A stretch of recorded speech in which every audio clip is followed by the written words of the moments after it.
Gretchen, bakit iniurong ng P-pop boy group na BGYO ang isinampang reklamo laban sa isang netizen?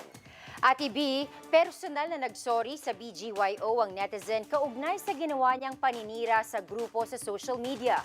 Pero kahit pinatawad na siya, tuloy naman ang asunto laban sa iba pang inireklamo ng BGYO. Nagpapatrol, MJ Felipe.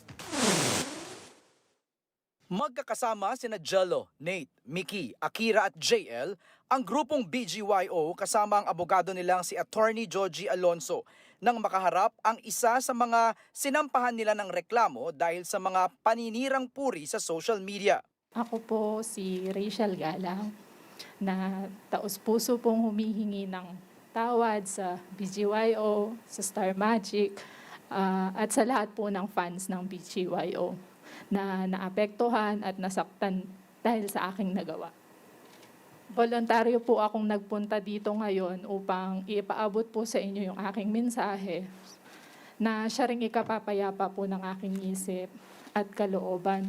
Ako po ay nagsisisi sa aking nagawa at gusto ko pong itama ang aking pagkakamali.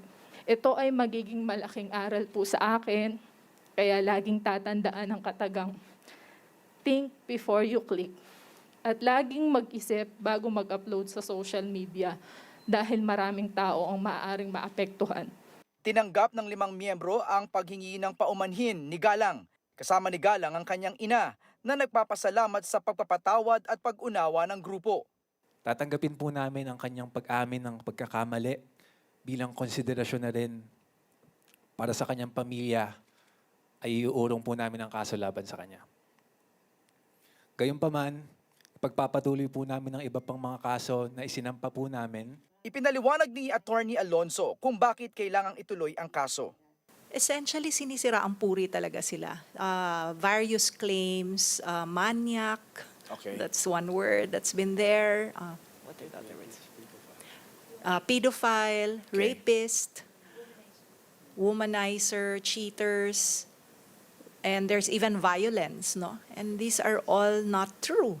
Lately, ang dami na kasing, lalo na sa kabataan, and actually not so young ones, ang hihilig nila na kung ano-anong sinasabi online.